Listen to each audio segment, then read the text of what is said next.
Bonsoir à tous et merci de nous suivre sur la RTS. Voici les titres du journal. La communauté catholique célèbre Noël ce dimanche. C'est la commémoration de la naissance de Jésus-Christ. Le retour à la paix était au centre des messages délivrés par les tenants de l'Église. Le pape François a fait sa bénédiction Urbi et Orbi à Rome. Noël oblige. La rubrique découverte colle à l'actualité s'intéresse à l'église paroisse Mont-Roland. Nous ferons également connaissance avec la sphère ministérielle de Diamniadio, un projet qui vise à résorber le gap de bureau des services publics. Elle est au cœur du pôle urbain de Diamniadio. Et ce sera avec l'invité de ce 20h. Il s'agit de Karim Fofana, le directeur général de l'Agence de gestion du patrimoine bâti de l'État. Bonsoir. Bonsoir. Alors, M. Camara, donc, qui va nous parler de cet important projet initié par l'État. Ce sera en milieu de journal. L'archevêque de Dakar est allé ce matin à la rencontre des fidèles de l'unité 6 des Parcelles Assainies. Monseigneur Benjamin Ndiaye a communié à la chapelle des martyrs du Laos.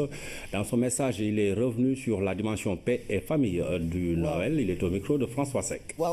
Celui qui fait le lien entre l'homme et Dieu, entre la terre et le ciel. Et c'est cela cela lui vient de sa double qualification de vrai homme et de vrai Dieu. Telle est donc la bonne nouvelle de la fête de Noël. Une nouvelle à célébrer, une nouvelle à diffuser, parce qu'elle témoigne de l'amour de Dieu pour nous. Comme ils sont beaux, les pas de ceux qui portent la bonne nouvelle, qui annoncent le salut et la paix. Ces paroles du livre d'Isaïe nous chargent d'une mission, d'être des diffuseurs de l'évangile de Noël. L'évangile de Noël, c'est l'évangile de la vie, c'est l'évangile de la joie, c'est aussi l'évangile de la famille qui célèbre une naissance.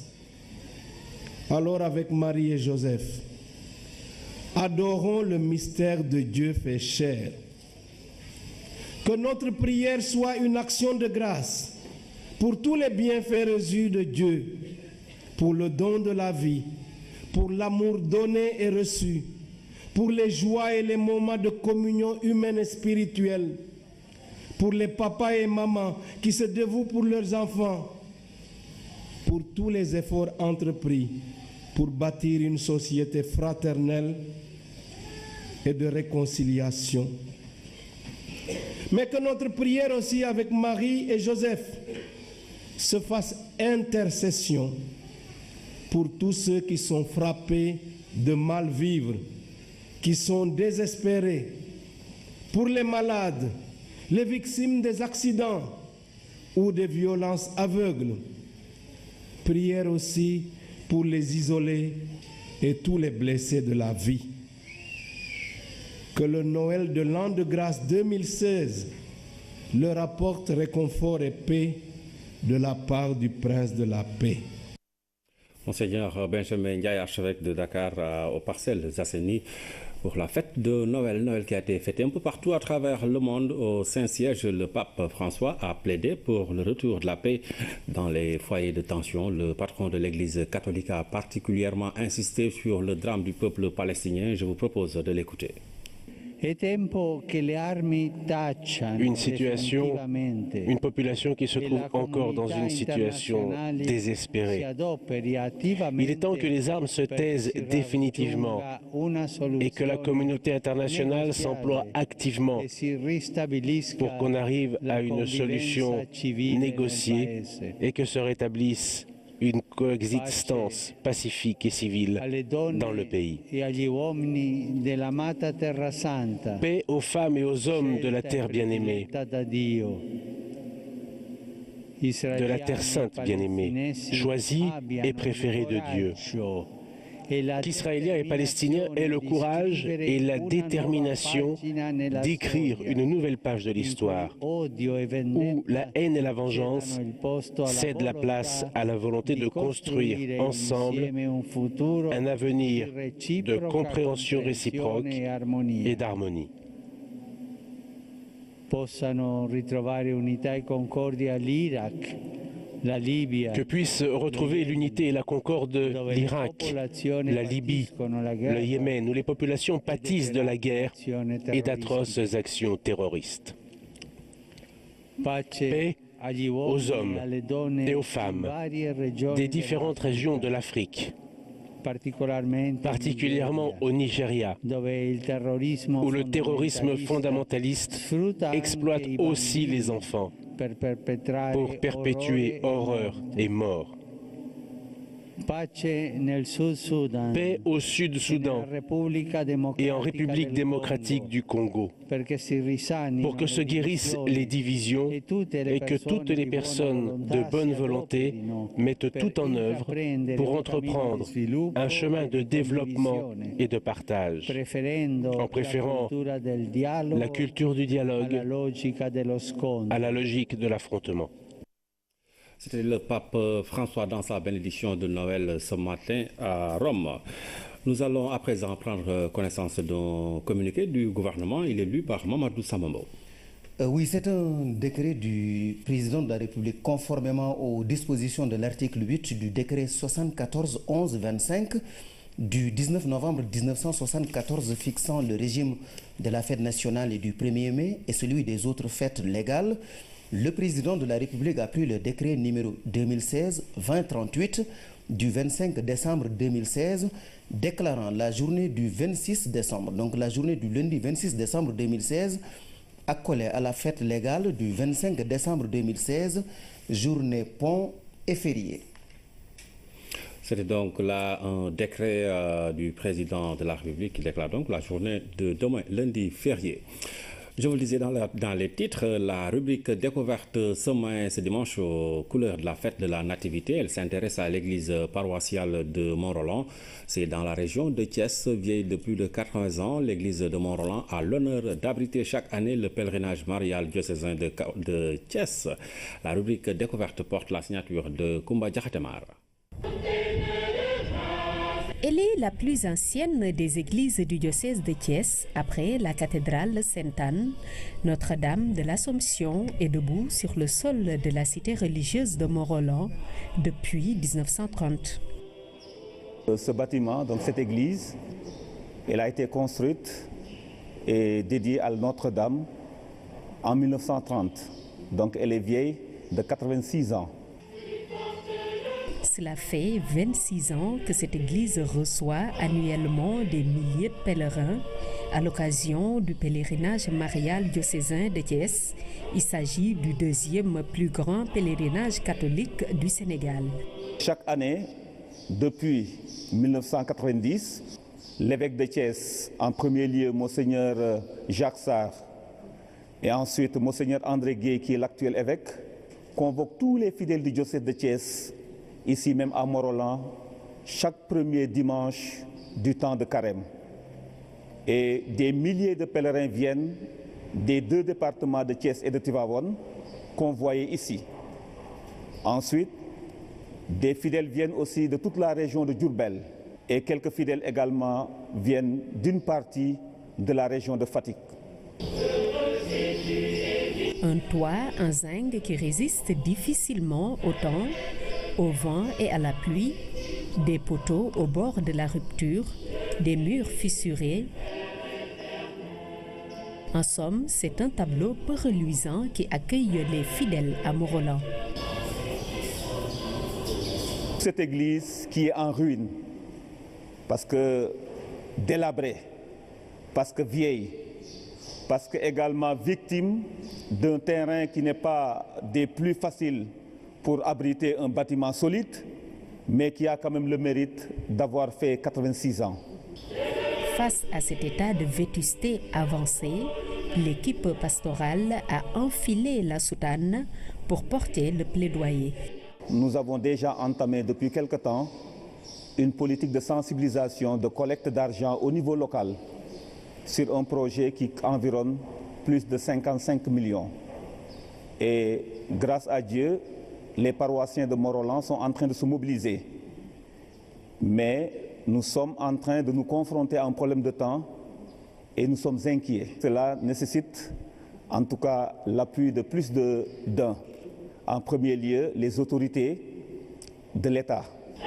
Environ seulement 55 millions de francs CFA suffisent pour réfectionner ce lieu de culte de Morolan, un endroit sacré qui, plus est, un patrimoine culturel, d'où la nécessité de prier pour sa réhabilitation en attendant le prochain pèlerinage diocésain prévu le premier dimanche du Carême.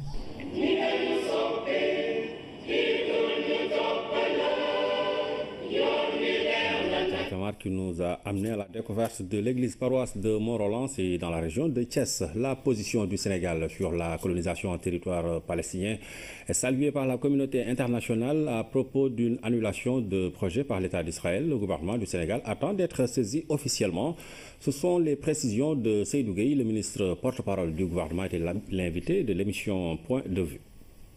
Il faut saluer la position du Sénégal et d'ailleurs la communauté internationale félicite le Sénégal et notamment les pays musulmans, puisque le Sénégal a une position très claire dans ses rapports avec Israël, dans ses relations avec la Palestine. Puisque depuis 1975, c'est le Sénégal qui préside le comité pour l'exécution des droits inaliénables du peuple palestinien. Et ce n'est pas parce que le Sénégal soutient le peuple palestinien qu'il est contre l'État d'Israël. Oui.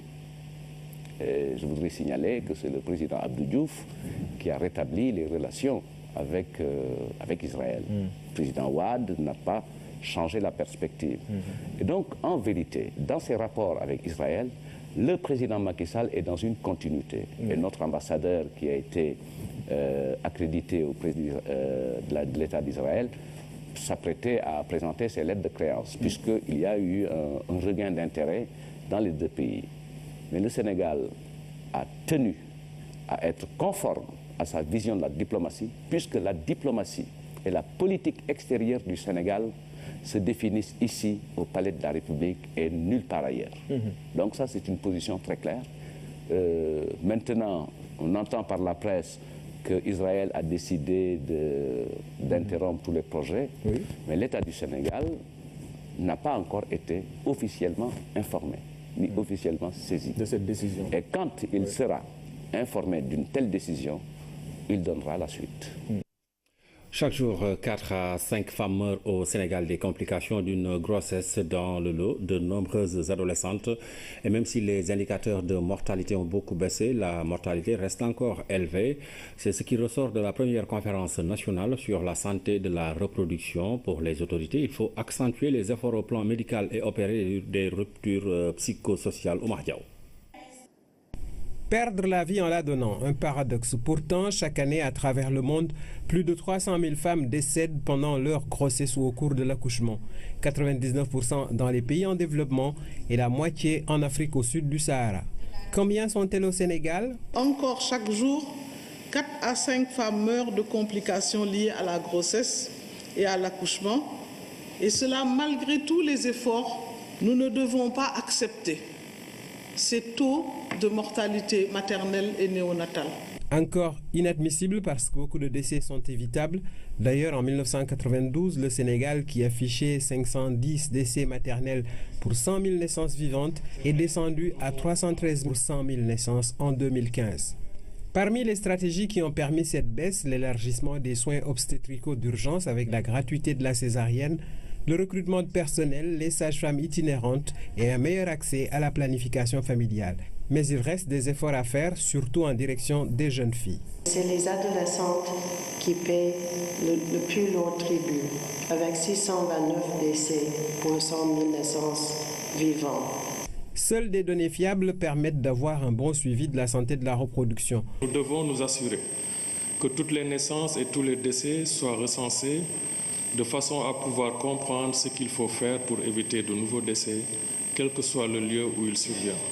Il est démontré que les zones rurales sont les plus vulnérables à la mortalité maternelle. Au niveau communautaire, on devrait aller vers des autopsies verbales. Que les personnes puissent dire pourquoi une femme est décédée. Pourquoi un enfant qui vient de naître est décédé. En essayant d'expliquer cela, Cela nous permettra de voir où sont les obstacles. Les obstacles sont nombreux. Si certains sont médicaux, d'autres sont simplement sociaux et ils sont les plus difficiles à franchir. Mais en posant un bon diagnostic, on est plus à même d'apporter les bonnes réponses. L'accouchement ne devrait plus être le moment le plus redoutable pour la mère et son enfant.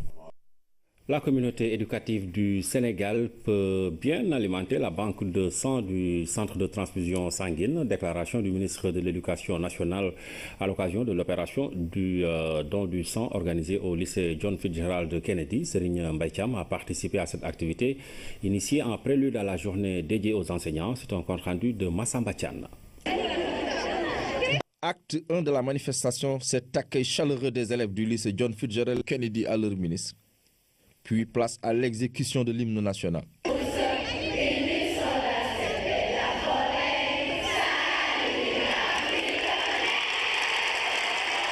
Ensuite, le don de sang proprement dit. Une opération qui a réuni toute la communauté éducative de Dakar et de sa banlieue. Je pense qu'on puisse aujourd'hui voir la communauté éducative se mobiliser, parents d'élèves, enseignants et même des élèves majeurs donner du sang aujourd'hui. C'est significatif de ce que la fonction enseignante, le secteur éducatif, les membres de la communauté peuvent apporter à la société et doivent apporter à la société. Et j'ai vu que toutes les activités qui ont été inscrites en prenant comme prétexte la journée mondiale de l'enseignant, la randonnée pédestre, le panel, le don de sang, ce sont des activités de haute portée, d'abord pédagogique comme le panel, et ici, avec ce don de sang, c'est une activité de haute portée humanitaire. Je lance un appel aux élèves de vouloir se mobiliser massivement pour donner leur sang, car il y en a des personnes qui en ont besoin dans les hôpitaux.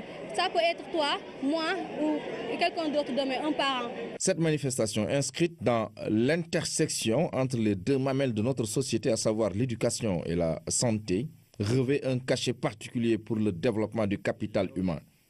Au cours des manifestations prévues dans le cadre de cette journée mondiale de l'enseignant, qu'on puisse organiser une randonnée pédestre et aujourd'hui un don de sang dans cet établissement scolaire qui a une particularité d'être un établissement de jeunes filles comme Kennedy, je pense, et toutes ces manifestations sont significatives de l'importance que l'enseignant doit occuper dans notre société et de l'importance de la journée mondiale de l'enseignant. Il s'y ajoute que le chef de l'État a aussi décidé d'instituer un grand prix du chef de l'État pour l'enseignant, dont les textes réglementaires sont en cours de finalisation. Je pense que toutes ces actions montrent qu'au niveau de notre société, l'entreprise que nous avons de réhabilitation de la fonction enseignante, de revalorisation de la fonction enseignante et de ce que les enseignants peuvent représenter dans notre société, c'est une entreprise qui est actuellement en marche. Instituée dans le calendrier républicain conformément aux vœux du chef de l'État, cette journée dédiée à l'enseignant à travers le monde doit avoir une dimension particulière dans l'ambition de la revalorisation de la fonction enseignante au Sénégal.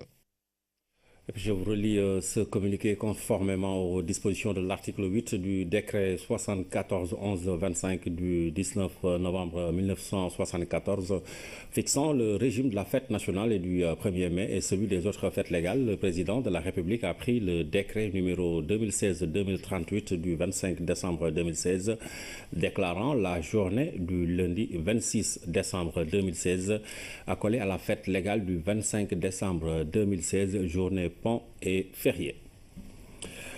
Je vous l'annonçais dans les titres sur les sites du pôle urbain de Diamniadio. L'agence de gestion du patrimoine bâti de l'État a débuté les travaux des sphères ministérielles. C'est un ambitieux projet pour résorber le déficit de bureaux dans l'administration sénégalaise, mais aussi pour opérer des économies. Voici la présentation des sphères ministérielles de Diamniadio avec Abibou Mbaye. Un vaste cratère à l'effet des engins qui sortent de terre, mystère d'un chantier jusque-là invisible à Diamniadio. Derrière le centre de conférence, ces belles routes, symboles du visible surplombées par des grues où tout bouge dans un désordre mécanique, où l'asphalte mêlé à de la poussière promet d'accueillir des ouvrages gigantesques. Ce sont les sphères ministérielles de Diamniadio. Cet ouvrage est un vrai mastodonte architectural parce qu'il comporte 3 grands ensembles qui totalisent 54 000 m² de bureaux. Et ces 54 000 m² de bureaux sont desservis par 12 halls d'entrée et 24 ascenseurs et 800 places de parking. Ici se dessinent des projets dont l'envergure dépasse 4 fois le building administratif dans ces 2 sites. On aura un groupe de 4 bâtiments de 8 étages avec un patio central, un auditorium et des espaces d'archivage. Donc ici on aura à peu près 41 700 m² de bureaux. C'est à peu près 2 fois le building administratif de Dakar. L'autre site qui est développé par un autre promoteur, c'est 54 000 m² de bureaux. Ce sont 3 grands bâtiments qui font quasiment 2 fois et demi le building administratif et qui va accueillir aussi beaucoup d'autres ministères et de services publics. Et permettront à l'État de diminuer ses engagements locatifs de 6 milliards par an. L'agence de gestion du patrimoine bâti paye 16 milliards de loyers par an. Donc le président de la République a mis en place un projet qu'on appelle les sphères ministérielles de Diamniadio pour loger ces services. Ces sphères ministérielles vont nous permettre de faire une économie d'environ 36% sur les engagements locatifs de l'État. C'est environ 6 milliards et demi par an. Les sphères ministérielles, une émanation du président de la République, confiée à l'agence de la gestion du patrimoine bâti de l'État. Au finish, beaucoup de ministères seront délocalisés à Diamniadio. Ce sont 100 000 m² d'espace de bureau dédiés à l'administration. Ce sont à peu près 15 ministères et à peu près 10 000 fonctionnaires. L'évolution du chantier va au rythme d'un bureau de contrôle qui donne son blanc-seing au détail près afin de réaliser ces immeubles futuristes comparables à ce qui se fait ailleurs. Ce qu'il faut noter sur les sphères ministérielles de Diamniadio, c'est que c'est une ambition similaire à celle de Bercy en France, où on a l'ensemble des services administratifs liés aux finances qui sont logés dans un village. Aujourd'hui, quand on parle du quartier de Bercy, ça fait effectivement référence au ministère de l'économie et des finances français. Quand on parle de la cité ACI 2000 à Bamako, c'est le centre administratif. Quand vous allez à Putrajaya, la capitale administrative de la Malaisie, c'est aussi une zone maraîchère, une zone de maraîchage comme Diamniadio, qui a été transformée en l'espace de 20 ans en centre administratif, centre financier, en centre diplomatique. Donc c'est cette même ambition que le président Macky Sall nourrit pour le pôle urbain de Diamniadio. Ainsi, la banlieue pourra prétendre à son émergence sur la seule base de ce déclic infrastructurel amorcé à Diamniadio, qui s'est déjà positionné dans un horizon qui s'annonce radieux. Projet sphère ministérielle, ambitieux projet de l'État conçu pour résorber le déficit en bureau dans l'administration. Nous avons sur ce plateau le directeur général de l'agence de gestion du patrimoine bâti de l'État, Karim Fofana, pour en parler justement. Bonsoir. Bonsoir, cher. Alors c'est donc demain que vous allez procéder au lancement de cet important projet de sphère ministérielle. Voilà, alors cher, je m'excuse d'abord pour la tenue parce que je reviens comme ça de Diamniadio, j'ai passé ma journée sur le chantier. Alors demain, le président de la République va porter un acte historique parce que demain va être lancé le projet immobilier à l'usage des services publics de l'État le plus important de l'histoire du Sénégal. Depuis 1958, avec le building administratif qui compte 26 000 m², 9 étages, 455 pièces, 170 places de parking et 9 ascenseurs, un projet aussi important n'a jamais été construit à l'usage des services publics. Comme vous l'avez dit tout à l'heure, dans ces images qui datent d'il y a 4 mois, le chantier a beaucoup évolué entre-temps. Les sphères ministérielles, ce sont 120 000 m² de bureaux. Je vais faire une comparaison avec le building administratif pour vous dire qu'on était toujours sous le legs du colonisateur. Depuis 1958. Alors, sur ce projet-là, on passe de 26 000 m² au building à 120 000 m². C'est 5 fois plus. En termes d'espace, c'est-à-dire de pièces de bureau, on passe de 455 à 5 000. En termes de places de parking, on passe de 170 à 2200. En termes d'ascenseurs, on passe par exemple de 9 à 40. Donc on peut continuer comme ça sur les chiffres sans compter les éléments sur le développement durable, l'environnement, la réduction des consommations, de la consommation énergétique et tout ce qui va avec. Voilà. Et à terme, vous comptez déplacer sur le site 15 ministères et 10 000 fonctionnaires. Voilà, à terme, c'est-à-dire d'ici 1 an et demi, en mi-2018, 15 ministères et environ 10 000 fonctionnaires vont faire le déplacement. Ça aussi, c'est un acte historique. Depuis 1958, le transfert de la capitale de Saint-Louis à Dakar, ça va être le plus grand déménagement administratif de l'histoire du Sénégal. Donc ces 15 ministères vont passer du centre-ville de Dakar vers Diamniadio, avec tout ce qui nécessite ce déplacement, c'est-à-dire les éléments qui vont permettre d'avoir le confort qu'il faut et l'organisation qu'il faut pour pouvoir réduire le parcours des usagers du service public et faciliter aussi la coordination des services. Vous savez, il y a un constat que le président de la République a fait. Depuis toutes ces années, les services de l'État étaient trop souvent mal logés. Nous le connaissons tous quand nous allons dans des administrations. Nous voyons un peu la situation dans laquelle ils sont logés. Alors, en avril 2016, le président de la République a présidé le forum sur l'administration. Il a fait un discours historique dans lequel il avait promis de procéder au renouveau du service public. Et ces sphères ministérielles de Diamniadio sont le premier acte, le premier jalon de ce mouvement de renouveau du service public. Voilà. D'accord. Et dans le sujet qu'on a vu tout à l'heure, on a parlé de faire des économies. Comment vous comptez avec ce projet-là faire des économies? Alors, il faut revenir aussi en arrière parce que le projet des sphères ministérielles part d'un constat. L'État du Sénégal, qui est le premier propriétaire, est aussi le premier locataire. Je vais vous donner des chiffres. Entre 2006 et 2016, l'État du Sénégal a payé 130 milliards de loyers. Si ce projet n'avait pas vu le jour, l'État du Sénégal payerait d'ici 2026, 200 milliards de loyers. Donc le président de la République a demandé à opérer un changement de paradigme. On doit avoir un État plus propriétaire que locataire. Donc c'est la raison pour laquelle il a décidé d'investir massivement dans des bâtiments publics qui, vous le savez, du point de vue économique et comptable, ce sont des immobilisations et pas des dépenses récurrentes de fonctionnement. D'accord.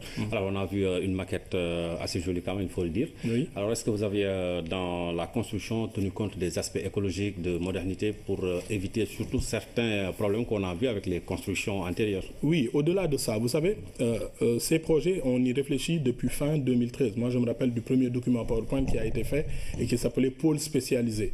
L'idée, c'était de regrouper les ministères par famille d'activités. Par exemple, vous avez l'agriculture, l'élevage, la pêche. Vous avez l'infrastructure, les infrastructures, le transport, le tourisme, qui sont souvent des ministères qui sont ensemble et qui changent souvent de tutelle. Alors, ce qui a été fait, c'est d'abord ce regroupement-là, qui permet une collaboration optimale entre les services. D'autre part, l'usager du service public, qui est au cœur de l'administration. C'est la préoccupation de l'administration. Comment faire pour qu'il n'ait pas à faire le tour de Dakar pour avoir un document administratif? Donc de ce point de vue, on a pensé pouvoir créer des centres de services partagés, ce qu'on appelle des guichets uniques. Nous l'avons vu avec l'APIX au début des années 2000, comment ça a marché. Donc dans chacun de ces bâtiments, par famille de ministères, on va organiser des guichets uniques pour permettre à l'usager sur un site d'avoir ses documents, d'avoir un archivage commun, d'avoir un auditorium commun, d'avoir des salles de réunion partagées. Et ça va créer des économies. Donc les économies, vous en avez parlé tout à l'heure, c'est d'abord des économies du point de vue financier, parce que ça va nous permettre dès 2018 d'économiser 6,5 milliards par an. Mais au-delà, ce sont des économies en termes d'espace et en termes de consommation électrique. Je donne par exemple l'exemple d'un des promoteurs qui est Envol Immobilier. Rien que sur son site, 30% de la consommation énergétique va se faire par le solaire. Donc ce sont des économies importantes qui sont de l'ordre de 150 millions par an. Ce sont des économies non négligeables. Alors, déplacer également autant de monde, 10 000 fonctionnaires, ce n'est pas une mince affaire. Est-ce que vous allez commencer déjà à présent à préparer les concernés? Oui, parce qu'il y a déjà une campagne de sensibilisation et de communication qui a commencé et qui va s'étendre après le lancement du président de la République. Mais dès 2017, un comité de pilotage va être proposé au président de la République et qui va rassembler toutes les grandes administrations qui vont être impactées par ce déménagement. Et on va collaborer, j'imagine, sous la houlette du Premier ministre, pour organiser ce déménagement, dire qui va où et comment il va y aller. Et vous le savez, dans un cas plus général, il y a aussi le building qui va être réceptionné. Donc c'est un comité que nous allons proposer au président de la République pour prendre en charge toutes ces questions de déménagement, parce que c'est un acte historique, je le rappelle. Depuis 1958, on n'a pas connu de projet immobilier de cette envergure. Donc c'est une forte ambition que le président de la République a pour l'administration sénégalaise et pour le renouveau du service public. D'accord. Le lancement de cet important programme, c'est demain après-midi. Demain à 16h. Comment ça va se passer? Alors, le président de la République va venir visiter parce que les chantiers ont démarré depuis juillet 2016. le président de la République va faire le tour sur un des sites pour voir l'état d'avancement des chantiers avec l'entreprise Envol Immobilier qui a montré tout son professionnalisme et qui a beaucoup avancé sur le chantier. Vous allez le voir, je pense même que vous le voyez à l'écran. Et le président va procéder à la visite et puis on va prononcer des discours sur le sujet et l'événement. D'accord. Karim Fofana, merci en tout cas d'avoir été notre invité ce soir. Je rappelle à nos amis téléspectateurs que vous êtes le directeur général de l'agence de gestion du patrimoine bâti de l'État et que vous étiez sur ce plateau pour nous parler du lancement demain après-midi à 16h du projet Sphère ministérielle à Diamniadio. Ce sera avec le chef de l'État. L'actualité internationale nous conduit en République démocratique du Congo, en Italie et en Russie. Nous démarrons par le Mali. Une franco-suisse a été enlevée samedi à Gao, récit de Ndeye Edetia. De plus en plus le Nord Mali. Après les actes de violence, les enlèvements ont repris. Dernière en date, celui de Sophie Petronin, une franco-suisse dirigeant une ONG d'aide à l'enfance. Elle a été enlevée samedi à Gao, une information confirmée par le ministre français des Affaires étrangères. Le Quai d'Orsay a annoncé avoir mobilisé la force Barkhane pour la rechercher en accord avec les autorités maliennes. En RD Congo, les négociations entre la majorité et l'opposition ont été suspendues. C'est pour permettre aux évêques de retourner dans leur diocèse pour célébrer Noël avec leurs fidèles. Ces évêques sont impliqués dans les négociations en tant que médiateurs entre le pouvoir et l'opposition. Ils doivent donc trouver un accord pour mettre fin à la grave crise politique qui secoue le pays. Tout ce beau monde doit se retrouver vendredi prochain pour la signature d'un accord mettant fin aux discussions. Un avion militaire russe s'est abîmé en mer Noire dimanche avec à son bord 92 personnes. Les autorités russes ont affirmé qu'il n'y avait pas de signe de la présence de survivants. L'accident s'est produit peu de temps après le décollage de la ville russe d'Adler près de Skotchi. L'appareil avait pour destination la base russe de Latakia en Syrie. Merci. Avant de refermer cette édition, je vous relis ce communiqué conformément aux dispositions de l'article 8 du décret 74-11-25 du 19 novembre 1974 fixant le régime de la fête nationale et du 1er mai et celui des autres fêtes légales. Le président de la République a pris le décret numéro 2016-2038 du 25 décembre 2016 déclarant la journée du lundi 26 décembre 2016 accolée à la fête légale du 25 décembre 2016, journée pont et férié. Voilà qui met fin donc à cette édition plus courte que d'habitude. C'est pour vous permettre de suivre le concert de Maître Gims qui sera donc diffusé en direct sur nos antennes. Passez d'excellents moments en compagnie des programmes de la RTS.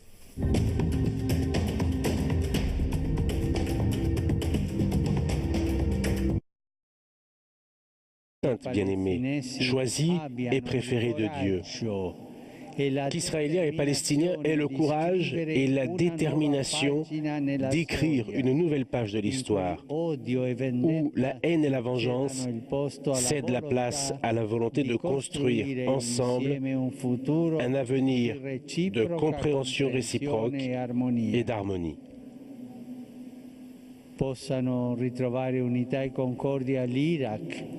Que puissent retrouver l'unité et la concorde l'Irak, la Libye, le Yémen, où les populations pâtissent de la guerre et d'atroces actions terroristes.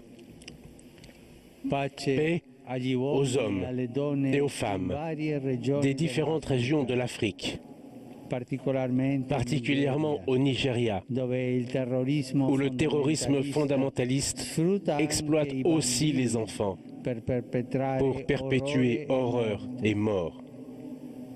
Paix au Sud-Soudan et en République démocratique du Congo, pour que se guérissent les divisions et que toutes les personnes de bonne volonté mettent tout en œuvre pour entreprendre un chemin de développement et de partage, en préférant la culture du dialogue à la logique de l'affrontement. C'était le pape François. Vrai homme et de vrai Dieu. Telle est donc la bonne nouvelle de la fête de Noël. Une nouvelle à célébrer, une nouvelle à diffuser, parce qu'elle témoigne de l'amour de Dieu pour nous. Comme ils sont beaux, les pas de ceux qui portent la bonne nouvelle, qui annoncent le salut et la paix. Ces paroles du livre d'Isaïe nous chargent d'une mission, d'être des diffuseurs de l'évangile de Noël. L'évangile de Noël, c'est l'évangile de la vie, c'est l'évangile de la joie, c'est aussi l'évangile de la famille qui célèbre une naissance. Alors avec Marie et Joseph, adorons le mystère de Dieu fait chair. Que notre prière soit une action de grâce pour tous les bienfaits reçus de Dieu, pour le don de la vie, pour l'amour donné et reçu, pour les joies et les moments de communion humaine et spirituelle, pour les papas et mamans qui se dévouent pour leurs enfants, pour tous les efforts entrepris pour bâtir une société fraternelle et de réconciliation. Mais que notre prière aussi avec Marie et Joseph se fasse intercession pour tous ceux qui sont frappés de mal vivre, qui sont désespérés, pour les malades, les victimes des accidents ou des violences aveugles. Prière aussi pour les isolés et tous les blessés de la vie. Que le Noël de l'an de grâce 2016 leur apporte réconfort et paix de la part du Prince de la paix. Monseigneur Benjamin Ndiaye, archevêque de Dakar, aux Parcelles Assainies, pour la fête de Noël. Noël qui a été fêtée un peu partout à travers le monde. Au Saint-Siège, le pape François a plaidé pour le retour de la paix dans les foyers de tension. Le patron de l'Église catholique a particulièrement insisté sur le drame du peuple palestinien. Je vous propose de l'écouter. Une situation, une population qui se trouve encore dans une situation désespérée. Il est temps que les armes se taisent définitivement et que la communauté internationale s'emploie activement pour qu'on arrive à une solution négociée et que se rétablisse une coexistence pacifique et civile dans le pays. Paix aux femmes et aux hommes de la terre bien-aimée, de la terre sainte.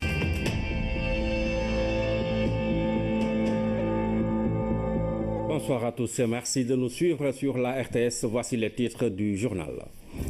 La communauté catholique célèbre Noël ce dimanche. C'est la commémoration de la naissance de Jésus-Christ. Le retour à la paix est au centre des messages délivrés par les tenants de l'Église.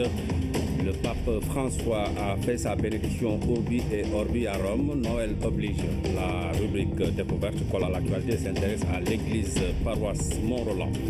Nous ferons également connaissance avec la sphère ministérielle de Diamniadio, un projet qui vise à résorber le gap de bureaux des services publics. Elle est au cœur du pôle urbain de Diamniadio. Et ce sera avec l'invité de ce 20h. Il s'agit de Karim Fofana, le directeur général de l'Agence de gestion du patrimoine bâti de l'État. Bonsoir. Bonsoir. Alors, M. Camara, donc, qui va nous parler de cet important projet initié par l'État. Ce sera en milieu de journal. L'archevêque de Dakar est allé ce matin à la rencontre des fidèles de l'unité 6 des Parcelles Assainies. Monseigneur Benjamin Ndiaye a communié à la chapelle des martyrs du Laos. Dans son message, il est revenu sur la dimension paix et famille du Noël. Il est au micro de François Sec. C'est lui qui fait le lien entre l'homme et Dieu, entre la terre et le ciel. Et c'est cela cela lui vient de sa double qualification de dans sa bénédiction de Noël ce matin à Rome. Nous allons à présent prendre connaissance d'un communiqué du gouvernement. Il est lu par Mamadou Samambo.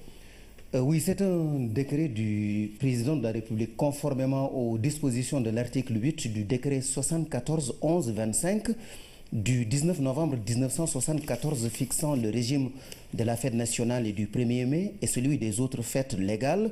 le président de la République a pris le décret numéro 2016-2038 du 25 décembre 2016 déclarant la journée du 26 décembre, donc la journée du lundi 26 décembre 2016, accolée à la fête légale du 25 décembre 2016, journée pont et férié. C'était donc là un décret du président de la République qui déclare donc la journée de demain, lundi férié. Je vous le disais dans les titres, la rubrique découverte ce dimanche aux couleurs de la fête de la Nativité. Elle s'intéresse à l'église paroissiale de Mont-Roland. C'est dans la région de Thiès, vieille de plus de 80 ans. L'église de Mont-Roland a l'honneur d'abriter chaque année le pèlerinage marial diocésain de Thiès. La rubrique découverte porte la signature de Koumba Diakhatemar. Elle est la plus ancienne des églises du diocèse de Thiès, après la cathédrale Sainte-Anne.